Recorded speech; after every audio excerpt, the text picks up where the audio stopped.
첫 시간 주님께 안녕하세요. 대강교회 오훈 목사입니다. 9월 4일 수요일입니다. 하나님 우리에게 주신 말씀은 이사야 37장 21절에서 38절까지 말씀입니다.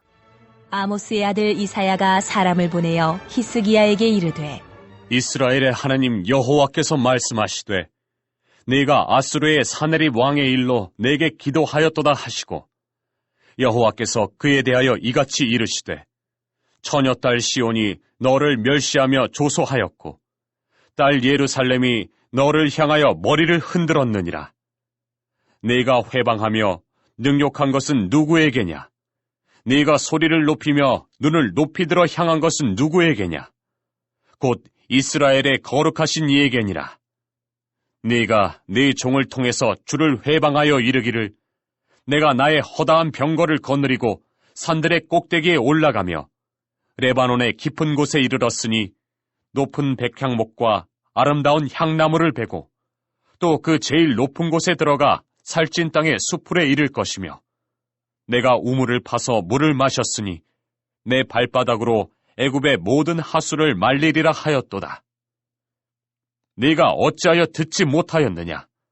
이 일들은 내가 태초부터 행한 바요 상고부터 정한 바로서 이제 내가 이루어 내가 견고한 성읍들을 헐어 돌무더기가 되게 하였노라. 그러므로 그 주민들이 힘이 약하여 놀라며 수치를 당하여 들의 풀같이 푸른 나물같이 지붕의 풀같이 자라지 못한 곡초같이 되었느니라. 내 거처와 내 출입과 네가 나를 거슬러 분노함을 내가 아노라. 네가 나를 거슬러 분노함과 내 오만함이 내 귀에 들렸으므로 내가 갈고리로 내 코를 꿰며 재갈을 내 입에 물려 너를 오던 길로 돌아가게 하리라 하셨나이다. 왕이여, 이것이 왕에게 징조가 되리니 올해는 스스로 난 것을 먹을 것이요 둘째 해에는 또 거기에서 난 것을 먹을 것이요 셋째 해에는 심고 거두며 포도나무를 심고 그 열매를 먹을 것이니이다. 유다 족속 중에 피하여 남은 자는 다시 아래로 뿌리를 받고 위로 열매를 맺으리니 이는 남은 자가 예루살렘에서 나오며 피하는 자가 시온산에서 나올 것임이라. 만군의 여호와의 열심이 이를 이루시리이다. 그러므로 여호와께서 아수르 왕에 대하여 이같이 이르시되 그가 이 성에 이르지 못하며 화살 하나도 이리로 쏘지 못하며 방패를 가지고 성에 가까이 오지도 못하며 흉벽을 쌓고 치지도 못할 것이요 그가 오던 길 곧 그 길로 돌아가고 이 성에 이르지 못하리라. 나 여호와의 말이니라.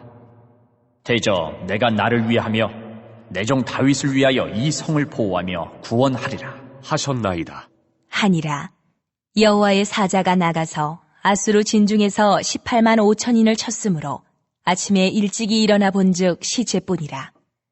이에 아수르의 사네립 왕이 떠나 돌아가서 니느웨에 거주하더니 자기 신 니스록의 신전에서 경배할 때에 그의 아들 아드람 멜렉과 사라셀이 그를 칼로 죽이고 아라라 땅으로 도망하였으므로 그의 아들 에살 핫돈이 이어 왕이 되니라. 아멘. 아수르 왕은 하나님을 모독합니다. 그러나 히스기야 왕은 하나님 앞에 경건합니다. 이사야 선지자는 지금 히스기야 왕에게 하나님의 말씀을 대언합니다. 어떤 말씀이냐면 내가 네 기도를 들었다라는 하나님의 음성을 히스기야 왕에게 확인시켜 줍니다. 네가 아수르의 이 사네립 왕의 일로 인하여서 나에게 기도했구나. 하나님은 우리의 삶의 문제를 아시고 그 문제로 인해서 우리가 기도했을 때 그래 내가 기도한 거 잘 들었다, 접수했다. 마치 접수증을 확인해 주시는 것처럼 말씀하시죠. 21절을 보십시오. 아모스의 아들 이사야가 사람을 보내어 히스기야에게 이르되 이스라엘의 하나님 여호와께서 말씀하시되 네가 아수르의 사네립 왕의 일로 내게 기도하였도다 하시고 기도했음을 확인해 주시죠. 이런 확인을 받아보셨습니까? 지금 선지자를 통해서 히스기야 왕이 기도했음을 말씀해 주시고 아수르 왕이 얼마나 하나님을 멸시한 오만 불손한 행동을 했는지도 확인해 주십니다. 또 24절을 보시면 이 아수르가 얼마나 오만한지, 하나님의 창조물로서 축복의 상징인 이 레바논, 풍요로움과 아름다움의 상징인 이 레바논의 숲을 자기 마음대로 많은 군대들 데려다가 아름다운 나무, 막 향나무들 베었다, 이런 걸 자랑합니다. 어떤 높은 곳이라도 나는 다 정복할 수 있다 라고 교만합니다. 이것은 하나님을 회방하는 것이죠. 하나님께서 다스리는 어떤 땅이라고 할지라도 자기는 마음대로 들어가서 다 착취하고 다 취할 수 있다라고 말하고 있는 것입니다. 이제 이들을 하나님께서 무너뜨리십니다. 스스로 견고하다고 생각했던 너희들, 하늘 높은 줄 모르고 교만했던 너희들, 하나님께서 다 헐어버리셔서 돌 무더기가 되게 하신다. 26절을 보십시오. 내가 어찌하여 듣지 못하였느냐? 이 일들은 내가 태초부터 행한 바요, 상고부터 정한 바로서 이제 내가 이루어 네가 견고한 성읍들을 헐어 돌무더기가 되게 하였노라. 아수르는 스스로 강대해진 것이 결코 아닙니다. 모든 이 땅의 나라는 하나님 손에 있고 하나님께서 쓰실 때만 쓰임 받는 겁니다. 아수르는 그저 하나님께서 잠시 쓰신 도구죠. 하나님께서 모든 것을 계획하시고 하나님이 이루십니다.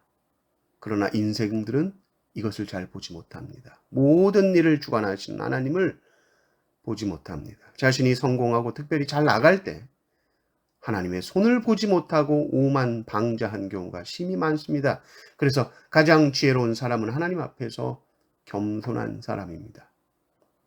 하나님은 이 교만한 아수르를 갈고리로 코를 꿰고 재갈을 입에 물려서 아주 무력하게 하시죠.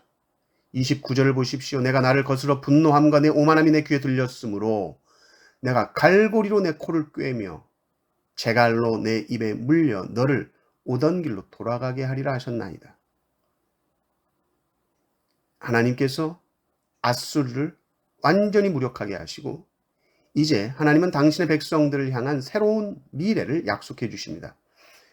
회복할 수 있도록 회복의 기초를 마련해 주시고 부끄러움과 수치로 가득했던 이스라엘의 이 실추된 명예를 회복시켜 주시는 것입니다. 고난 속에서 남은 자, 이스라엘의 그루터기 같은 자들이 다시 그 뿌리로부터 양분을 끌어올려서 열매를 맺게 되는 것이죠. 하나님은 이 약속을 이루시고자 아수르를 치시는데 아수르 진중에 18만 5천 명이 하루아침에 송장이 됩니다. 36절을 보십시오. 여호와의 사자가 나가서 아수르 진중에서 18만 5천인을 쳤으므로 아침에 일찍이 일어나 본즉 시체뿐이라. 여호와의 사자를 보통 역병 또 전염병 이렇게 봅니다. 코로나 같은 보이지 않는 바이러스, 정말 무섭죠. 오만 불손한 아수르의 군사들이 하루 아침에 망합니다. 그리고 아수르의 왕도 니느웨로 도망가서 자기 신전에서 경배할 때 죽임을 당하게 되는 것이죠. 교만한 자의 마지막, 성경은 분명하게 보여줍니다. 패망입니다. 또한 교만한 자가 망한다는 말씀 앞에서 인간은 스스로 자랑하는 것이 얼마나 어리석고 악한 것인지를 깨달아야 합니다. 가장 지혜로운 자는 겸손히 하나님을 따라가는 자입니다. 우리가 승리를 누리고 형통할 때에 겸손해야 하고 위기와 고난 속에서 히스기야처럼 잠잠히 겸손히 하나님께 기도하심으로 인간의 상상을 초월하는 하나님의 은혜를 삶 속에서 누리시기를 주님의 이름으로 축원합니다. 아멘.